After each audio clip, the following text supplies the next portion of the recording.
Ladies and gentlemen, please welcome the chairman of the Munich Security Conference, Ambassador Christoph Heusgen.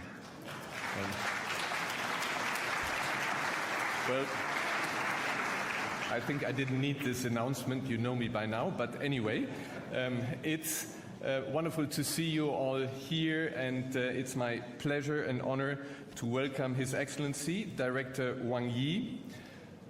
Director Wang Yi is the Director of the Central Foreign Affairs Commission and Minister of Foreign Affairs of China. The Minister has been a guest of the Munich Security Conference for many years. We are extremely happy that he is coming. I just told him how important China is also on the many issues that we have to resolve, and to have him here on our motto, Peace Through Dialogue, is wonderful. So thank you very much, Director Wang. Yours is the floor.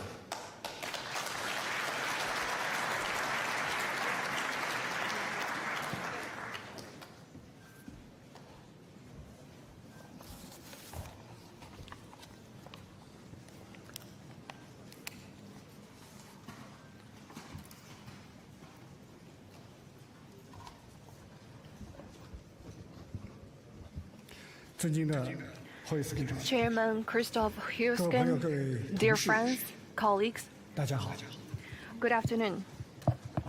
Simultaneous translation.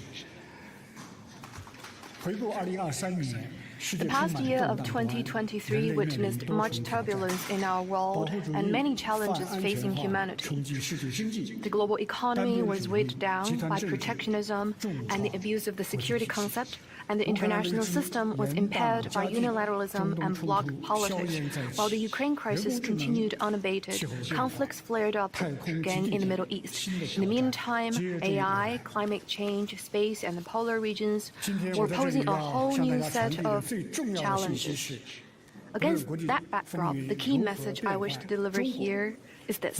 No matter how the world changes, China as a responsible major country will keep its major principles and policies consistent and stable, and serve as a staunch force for stability in a turbulent world. First, China will be a force for stability in promoting cooperation between major countries. Major countries shoulder critical responsibilities for global strategic stability. President Xi Jinping noted that major country competition is not the prevailing trend of current times. For major countries, the more volatile the international landscape, the greater the need to enhance coordination, and the more acute the risks and challenges, the greater the need to advance cooperation. This year is the 45th anniversary of China-U.S. diplomatic relations. Past experience and lessons show that when China and the U.S. work together, great things can be accomplished for the two countries and the entire world, while a confrontational posture hurts both sides and the world. At the end of last year, the Chinese and U.S. presidents held an important summit meeting which laid out a future-oriented San Francisco vision. China will firmly safeguard its legitimate rights and interests and act in a sense of responsibility for history, for the people and the whole world, work with the U.S. to implement the common understandings between the two presidents, and move bilateral relations forward along the right path of mutual respect, peaceful coexistence, and win-win cooperation. Russia is China's largest neighboring country. A China-Russia relationship that grows steadily on the basis of non-alliance, non-confrontation, and not targeting any third party meets the shared interests of the two countries, serves the strategic stability of the Asia-Pacific and the world, and represents a useful exploration of a new model of major country relations.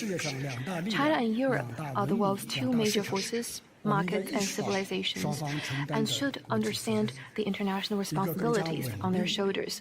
A more stable and closer relationship between China and Europe not only works to the advantage of both sides, but also brings benefits to the whole world. It is imperative that China and Europe stay clear of geopolitical and ideological distractions, see each other as partners rather than rivals, and join hands to inject positive energy into a volatile world and point the way for overcoming difficulties together. Second, China will be a force for stability in addressing hotspot issues. We have worked to explore a Chinese way of addressing hotspot issues, one that advocates for non-interference in internal affairs and opposes imposing one's will on others, upholds impartiality and justice and opposes pursuing selfish interests, seeks political settlement and opposes using force, aims to address both symptoms and root causes, and opposes myopia and one-sidedness. With China's active mediation, a historic reconciliation was reached between Saudi Arabia and Iran, setting off a wave of reconciliation across the Middle East. This is a living example of implementing the global security initiative put forth by President Xi Jinping. The recent escalation and spillover of the Palestinian-Israeli conflict and ongoing tension in the Red Sea once again demonstrate that the question of Palestine is at the heart of the Middle East issue. Generations of the Palestinian people have been displaced, unable to return to their home till this day. This is the longest-lasting injustice in our world. China has stood firm on the side of fairness and justice all along, vigorously working for an end to the conflict and for the protection of civilians. China pushed the UN Security Council to adopt the first resolution since the latest conflict broke out and issued a position paper on the political settlement of the conflict. China calls for accelerated efforts in establishing an independent state of Palestine and the convening of a more broad-based and effective international peace conference to truly realize the peaceful coexistence between Palestine and Israel. On the Ukraine crisis, China has never given up on promoting peace or slackened its efforts to facilitate talks. President Xi Jinping had in-depth exchanges with world leaders, including Russian and Ukrainian leaders, playing a constructive role in addressing the crisis. China also published its position paper on this matter, and its special envoy traveled intensively to mediate among different parties.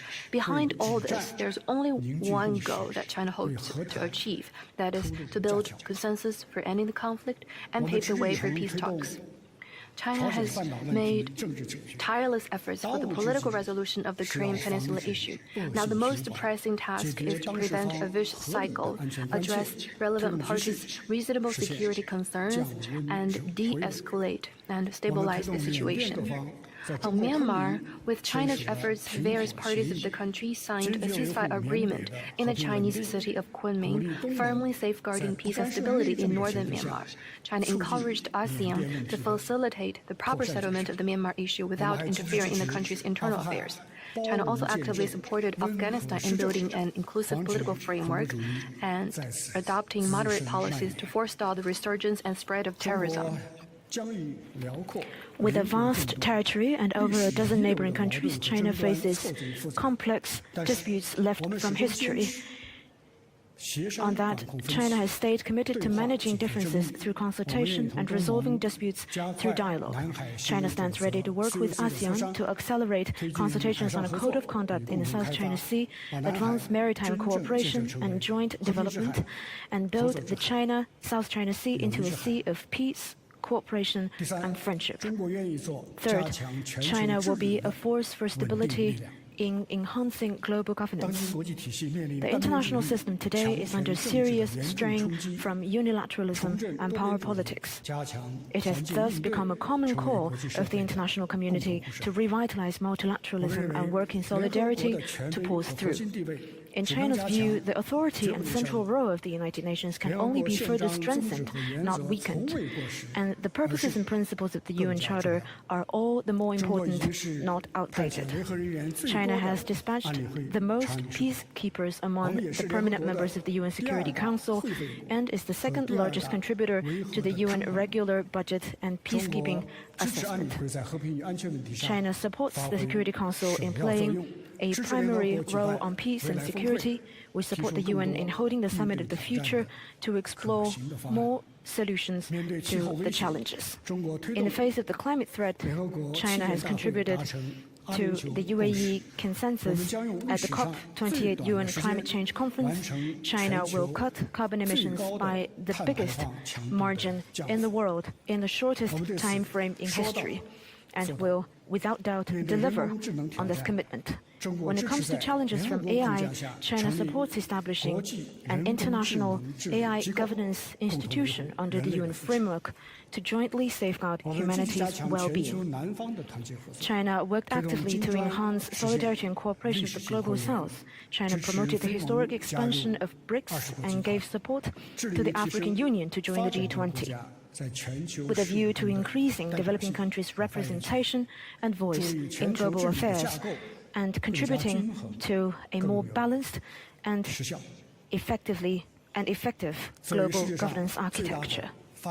As the largest developing country, China has been doing its best to provide more public goods to the world, from the Belt and Road Initiative to the Global Development Initiative, the Global Security Initiative, and the Global Civilization Initiative. China has stayed committed to cooperation, openness, and equality, and contributed its share to meeting global challenges. In strengthening global governance, the sovereignty and territorial integrity of all countries must be respected. Taiwan is an inalienable part of China's territory, and Taiwan affairs are China's internal affairs. To observe basic international norms, the One China principle must be upheld. To preserve peace and stability across the Taiwan Strait, Taiwan independence must be firmly rejected. Fourth, China will be a force for stability in promoting global growth. I know that many of you follow the Chinese economy closely. Let me say that the Chinese economy, as vibrant and resilient as ever, is showing a more robust momentum for long-term growth. Last year, the Chinese economy grew by 5.2%, accounting for one-third of global growth. As China grows into the world's largest market rapidly, it will bring more dividends to the rest of the world. It is widely shared in the global business community that the next China is still China. Focusing energy on realizing Chinese modernization is the biggest political consensus of the Chinese people right now. Seeking faster progress in high-quality development is of paramount importance for China in the new era. As President Xi Jinping pointed out, China will only open its door even wider to the world. We will continue to expand institutional opening up, shorten the negative list on foreign investment, and foster a more market-oriented, law-based business environment up to international standards for companies from Europe and from around the world. Now, China has mutual visa exemption arrangements with 23 countries and applies unilateral visa-free policy to multiple European countries. We will continue to provide more facilitation for people from around the world to invest, travel, and study in China. Today, rejecting decoupling has become an international consensus. More people have come to realize that the absence of cooperation is the biggest risk. Those who attempt to shut China out in the name of de-risking will make a historical mistake.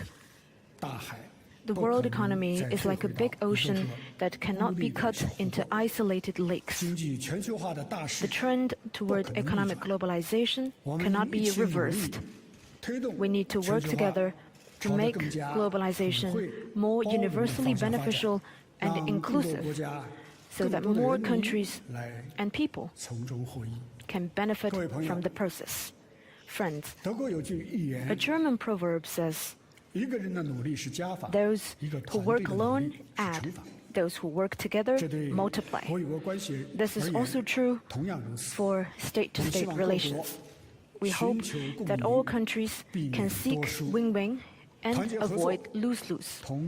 Let us work together like passengers in the same boat to bring more certainty to the world and usher in a brighter future for humanity. That is my opening remarks. Thank you.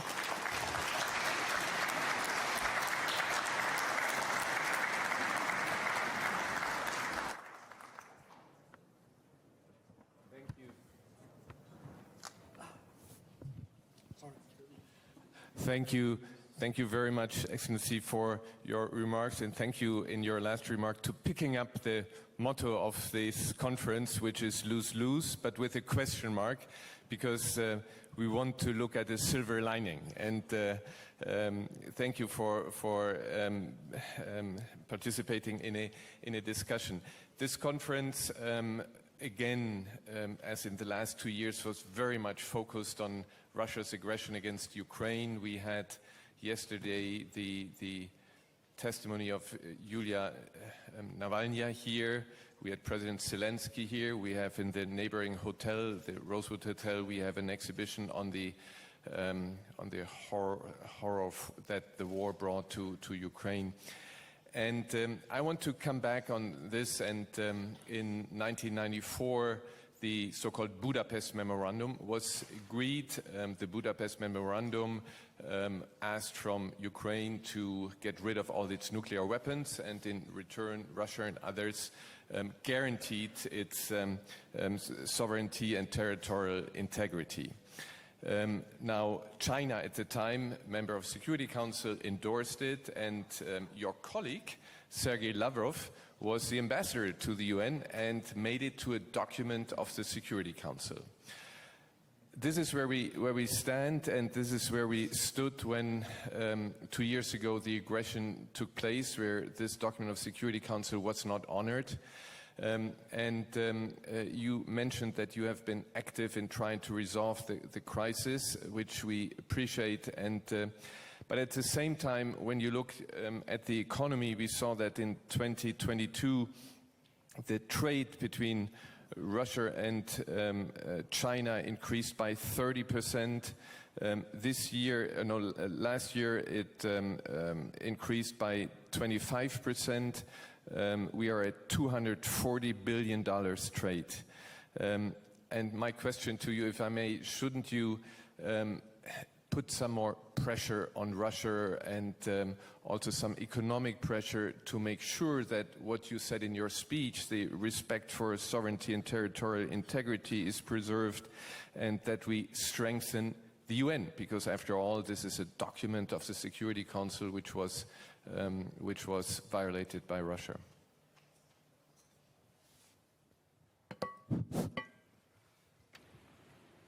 The Budapest Memorandum was signed by the US, UK, and Russia. China is not a party to the memorandum, but through a national statement, we recognized this memorandum. We can't decide what other countries do, but on China's part, we have honored our commitment faithfully. We articulated clearly to the world that China will not use nuclear weapon against non-nuclear weapon states, and will have not first use nuclear weapon against any country, including Ukraine. President Xi has stated that a nuclear war cannot be fought and nuclear weapon cannot be used. This is something that all sides must be observed, and the security of the nuclear facility must be protected. And China has fulfilled its international obligation. China did not start the Ukraine crisis or participate in it, but we did not sit idly by and watch it from a distance. We did not exploit the situation, but instead we've been facilitating peace talks. President Xi has stated clearly China's position, that is, first, the sovereignty and territorial integrity of all countries must be respected. And second, the purposes and principles of the UN Charter must be fully observed. And third, the legitimate security concerns of all countries must be taken seriously. And fourth, all efforts that are conducive to peace must be supported. So, acting on those basic principles, China has been working relentlessly to promote peace and promote peace talks. Now there are not right conditions in place for parties to go back to the negotiating table, but as long as there is hope. We will not give up our efforts. The earlier the peace talks, then the loss of all parties will be reduced.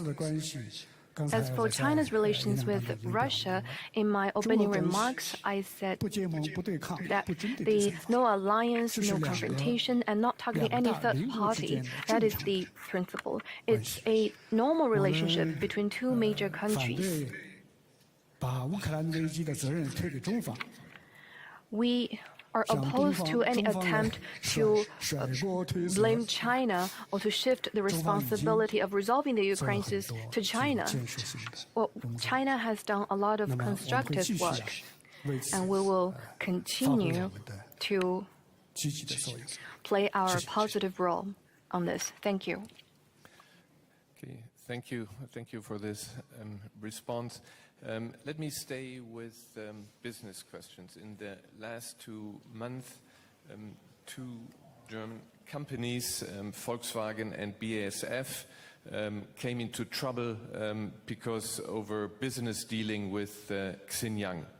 There is Germany and EU have passed new regulations for human rights standards in supply chains. And human rights situation for the Uyghurs in Xinjiang is going to stay a political and economic issue. You remember a couple of years ago there was a report of the UN High Commissioner for Human Rights. What can you do to resolve this issue, and are you planning to do something so accusations about forced labors are no longer coming from your country? About Xinjiang, we have seen so many fabricated information from different parties. I will give you some basic numbers. Since the establishment of the autonomous region, the Uyghur population has grown from less than 2 million to 12 million now. So the so-called genocide is sheer fabrication and a lie. The average lifespan of Uyghur population has risen from only 30 to 75.6 years. Isn't that a best example of how we are safeguarding human rights there? The religious freedom in Xinjiang is effectively guaranteed. For every 530 Muslims, there is a mosque supported by the government, funded by the government. The ethnic culture and language, Uyghur or of other ethnic groups, are all well protected. Government documents and the brand names of those merchandisers, they use different languages. They use both the standard language in China and also their ethnic language. We have the most advanced system for that in the world. The so-called forced labor is only a groundless accusation. People in Xinjiang, including the Uyghur population, don't they enjoy the right to employment? Don't they enjoy the freedom to choose their jobs? If we use forced labor as an excuse to deprive them of their right to employment so that their products cannot be sold, is that a safeguard for human rights? Is that in line with the humanitarian spirit? I really suggest that all of you can visit Xinjiang. Xinjiang is open to all that are interested to visit. Although there were some difficulties due to COVID-19, but we still have many visitors from different parts of the world to Xinjiang. No matter what kind of political stance they have, what are their backgrounds, there is one consensus that among them that what they see in Xinjiang is totally different from what they see in the Western media. To see is to believe. What is the reason behind their effort to fabricate so many lies about Xinjiang. They are trying to stop the development of China. China's development is a source of disturbance for some countries. Chinese people have the right to development, to a better life. 1.4 billion people heading towards modernization, isn't that a major progress of humanity? If we have such a huge-sized market here in China, products from different countries can enter this market, so we can realize common prosperity. That is why President Xi Jinping pointed out that we live together in this global village. We're passengers on the same boat. We need to transcend the differences we have.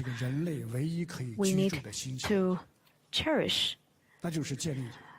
our shared planet, to build a community with a shared future for mankind. This is what China's intention is, and we hope to get your support and understanding on that. Thank you very much. I think there is a worldwide recognition what China has done over decades to bring so many people out of poverty into into the possibility to have a decent life. But I take up and thank you very much for the offer also for visits in Xinjiang so that people can see with their own eyes. You mentioned trade, which is very important. We are seeing right now how the freedom of navigation is threatened in the Red Sea. We see also that there are more and more risky encounters at sea in the Taiwan Strait and the South China Sea, which is due to a Chinese show of force. How can we avoid these incidents in the future? And is there a chance that China agrees to a code of conduct for the South China Sea?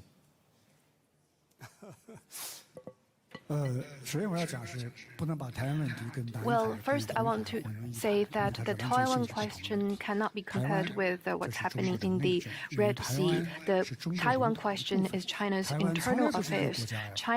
Taiwan is a part of China. It has never been a country. Well, in 1943, China, the United States and the United Kingdom issued the Carroll Declaration, and I see in the audience the Foreign Minister of Egypt.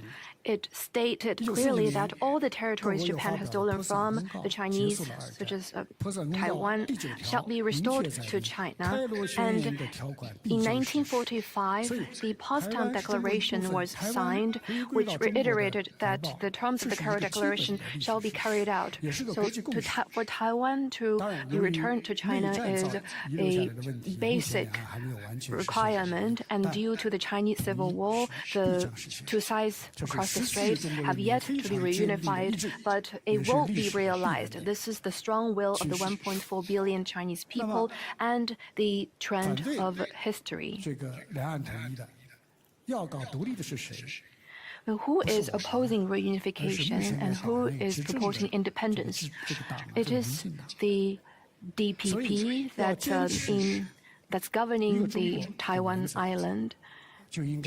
So to uphold the One China principle, one needs to support the peaceful reunification of China and to safeguard peace across the strait. It is essential to oppose Taiwan independence, because Taiwan independence is irreconcilable with peace across the Taiwan Strait. When it comes to the South China Sea, the South China Sea islands have all along been Chinese territory.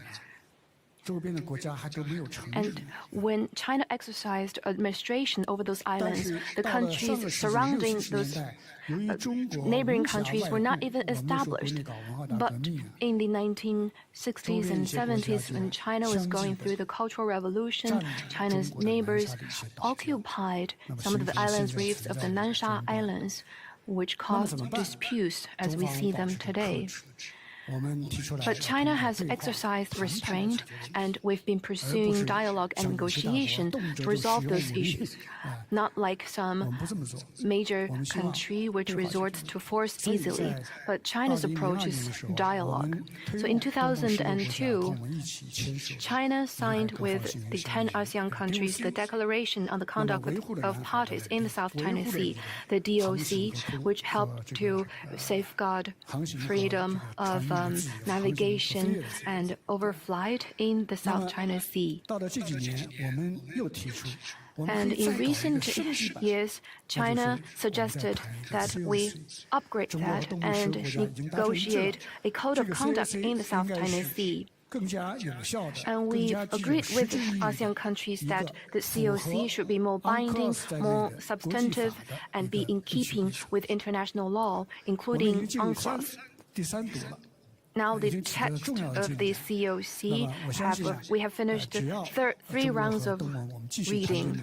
We believe that as long as we work in solidarity with ASEAN and stay clear of distractions, we will be able to conclude a COC in the South China Sea. Between China and ASEAN countries, we have the wisdom and ability to safeguard peace and stability in the South China Sea and safeguard the freedom of navigation and overflight there, and also safeguard the legitimate rights of other countries in this region. As for the Red Sea, it is a typical spillover from the fighting in Gaza.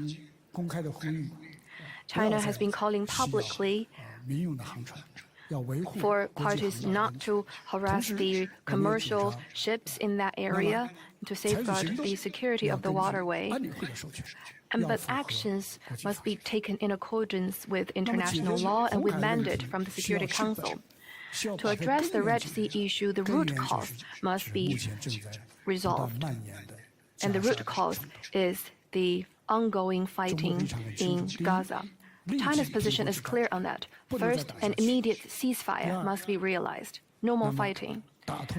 And second, to make sure the humanitarian corridors are unimpeded. And third, hold an international peace conference as soon as possible to revive the two-state solution. We cannot allow this humanitarian disaster to continue anymore. Nearly 30,000 civilians have lost their lives in the fighting. And there are also many lives who are lost, who were unaccounted for. We cannot allow the situation to continue in the 21st century. Now, generations of the Palestinian people have been displaced, unable to establish an independent state. We simply cannot allow the situation to continue. So there should be a more concerted voice. There should be a more unified position. We should call for a proper settlement of the question of Palestine, which has been lingering on for more than 70 years. Efforts should be made toward a two-state solution. Only when that is realized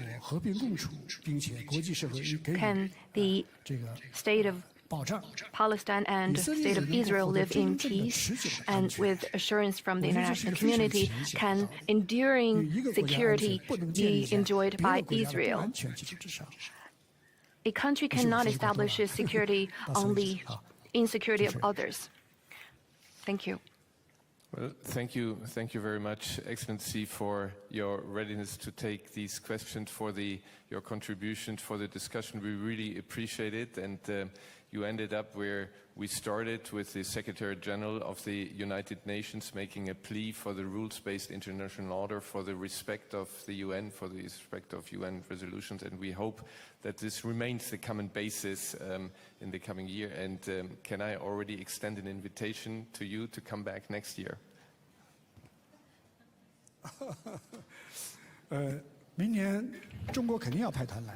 And the next year, China will continue to send a delegation. On this arena, we stand ready to share our views with all parties to make China's contribution to global peace and stability. China is the country with the best record in terms of peace and security. We have never started a single war, and we have never participated in a single war, and we have never tried to subvert other countries' government. China's development represents a growth force for stability and for peace. We hope that countries will view China's development in an objective and perspective and out of goodwill, so that we can realize common prosperity and common development together to avoid the situation that is mentioned in the theme of this conference, a lose-lose situation. We need to seek win-win. Thank you. Ladies and gentlemen, the next session will continue momentarily, so please everybody remain seated. We'll continue in just a moment.